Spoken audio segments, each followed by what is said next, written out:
Hey there, Army VIPs, it's your buddy Choppadong, and we're coming at you with a more specific building lineup for cash games. We're going to take this to the next level. What I was showing you before last week was going into the chalkboard and manually producing lineups. Well, through talking with a few of you guys, I had something brought to my attention that might make chalky lineups in the Domination station without having to do all that. So, of course, I tested it out a little bit, and we'll see where it goes. The idea is to use the projected ownership slider, but use the left side of it. Instead of using the right side or the maximum side and sliding down to make sure you get lower owned lineups, we're going to use the left side and bring it up to produce a minimum ownership lineup, and we're going to make that really, really high. So the first thing that we have to do is produce lineups on the slate and get an idea of what the highest numbers might be. And the way we're going to do that, to build the biggest chalk lineup possible. And the way we're going to do that is we're going to set up on the main slate, DraftKings, whatever. We're going to come down here. We're going to make a few lineups, say like 10, and leave everything pretty much the same. No, don't touch the sliders or anything yet. Don't randomness, none of this, right? Just leave it alone. If you wanted to, maybe you want to goof with it a little bit, put it on 2 uniques. Okay, that's about the only change I would make. Now I'm going to come down here and I'm going to first, on the all section, I'm going to uncheck everybody. And what I'm trying to do is check back the projected ownership guys, right? So you need ownership in the optimizer before you can even start doing this. But I would check back Snell, Meadows, Wheeler. Well, I get actually shit. Pardon me. I've got to go position by position. So I'll kick over to the pitchers, and I'll pick up Haney, Woodruff, Tyon. That's the wrong Will Smith. Lance Lynn down here at 11%, probably a little bit low. As long as I've got some cheaper guys in here, it will mix and match those salaries. It'll have some value to pull from if it needs to. No need to really dip too low, because if we're going to build by ownership, we need these low numbers omitted to only use the high numbers. So I come over here to the centers, and I probably click down to about, I don't know, Contreras. As long as I've got a cheaper guy in here, I might pick up a Stallings. Somebody with a little bit of punt value to them. Come to the first base side. Start picking up these guys. And again, I'm not really going much below 10%. And I need to see some value. I might take a Josh Bell just for this little value slot here. But I don't need to probably go all the way down to Miggy. This is kind of a feel thing as we're trying to figure this thing out. But generally, it's going to amount to 5 or 6 position players. Again, with the 2,200 in Kim, you don't need RS, right? Take the higher ownership to build the higher ownership lineup. We may not keep him in our lineup, but the bottom line is we've got some value in there. And some of these places you're going to find there's just no value except maybe at the very top. And that's why it's at the very top, and that's why there's a big gap between the ownerships, because this salary is going to become important. So the optimizer is going to want to probably pull that. So coming down here a little bit more, if I'm looking, and as long as, like I said, as long as I've got some value in there, then this guy can mix and match as it sees fit. Outfield, you're going to go down a little bit more. You're going to pick up more players, of course, in the outfield with 3 positions than you are probably anywhere else. But again, I'm not too hip to getting down below, about 10% or so. And I need to see, again, some of this value, like a Mazzara, Gardner, some of these guys, Dylan Moore, whatever. As long as they're in there, then I should be okay in theory. Once I've got that kind of selected, of course, let's change a couple of projections. Let's make this a big old 5.98. Ooh. Make this a 8.71. Ooh. Big changes. Thanks, DraftKings, you morons. And optimize.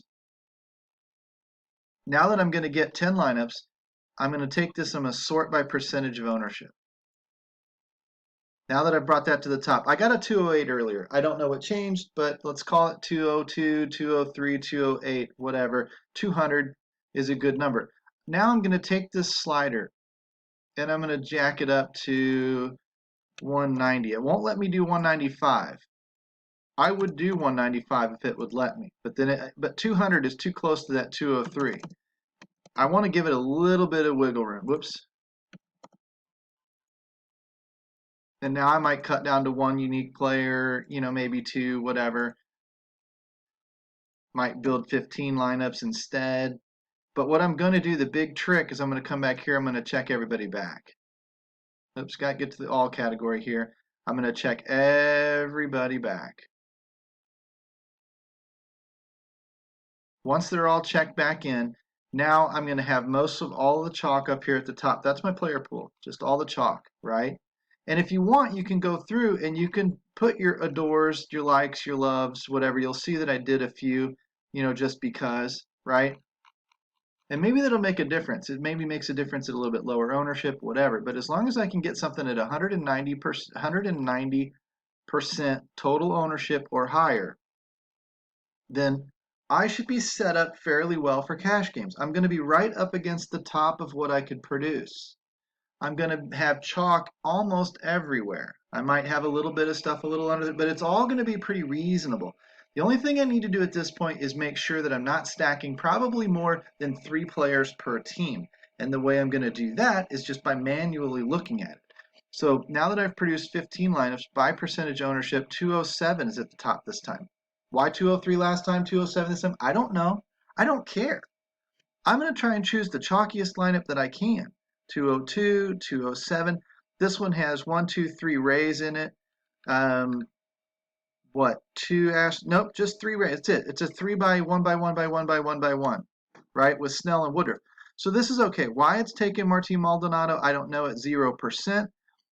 I'm finding some optimizers literally take a guy not starting at min sal just to punt him, and that gets the affordability for a little higher ownership elsewhere in the lineup. And if you're building by ownership, that should maybe be okay. You don't want to voluntarily take a 0 if you don't have to, but sometimes you do. If you don't like that, go in there and uncheck Maldonado and get rid of him completely, right? That's an easy way to do things to make sure that you're getting what you need to get. And it'll force a couple of these expensive guys out, bring another couple of guys in, and then it hopefully won't get you to, probably won't get you to the 207. Well, maybe it gets you over the 207, honestly, because if it takes out, say, a 15% and brings in a 19%, then there you go. But all you're really looking for here is building by ownership, and you're tricking the machine to doing this for you. Okay? And this is something that I don't think a lot of people are talking about out there in the industry. And just to show you what I've done, I've back tested this back through April and May. And this is actually kind of interesting because as this loads up and takes forever because I need a new computer. What am I going to say? Go tell Football Geek he needs to pay me more money. Tell him he needs to buy me a computer, pay me more money, whatever, because to be honest with you, I'm going to be shopping for a damn computer soon so I can speed this stuff up. I went through and I wrote down the number of slates. There's usually a couple of slates. There's an early, a main, there's a late, whatever. The turbo slates are not included. 2-game slates are not included in these numbers. But back through April and May, this is what we did. We took the top owned lineup, and we threw it in a double up and we tracked it. And if we won money, we won up $2 because you put in 2, you get back 4, profit of 2. If we lost 1, we went down $2, right? That's all it is. Up 2 or down 2, up 2 or down 2. Based on wins and losses. Did we cash or did we not cash? I don't give a shit if I won the league. I don't give a crap if I finished right on the bubble. All I know is that I won, okay? And tracked the $2 double ups on DraftKings through April and May. And there, like I said, all the slate side, all the wins and losses. You can see streaky, but look, it's building. Come down here through May. So, I mean, we went on a losing streak at the end of the month. 30 and 22 is where we finished, up 8 units. That's number 7. It should be 8. I corrected it at the end of May. Starting off May, started off hot as hell. I think we were 11 and 2 or some crazy crap. And then I announced it to a friend I was testing this with, and I jinxed the crap out of myself, as always happens. And bang. Through yesterday, 19 and 9, sometimes playing 2 slates a day, sometimes playing 1. 19 and 9 added to 30 and 22 is 49 and 31. 49 and 31. 18 units above profitability, right? For 2.5 months. So I'll take it. I don't know about you, but there can't be an easier system. ever created to just build by ownership and just learn how to manipulate the machinery to give you what you want. Once you've figured this stuff out, you are well on your way to being a profitable DFS player. It's just that simple. All you need is somebody to ask the questions to, somebody who's been down the train tracks a little bit further than you, somebody that's willing to help you out. That's what you get with the coaches here at dfsarmy.com. So, have a good Tuesday. Hopefully you implement a system just like this, and hopefully you turn your luck around and you start crushing too. See ya.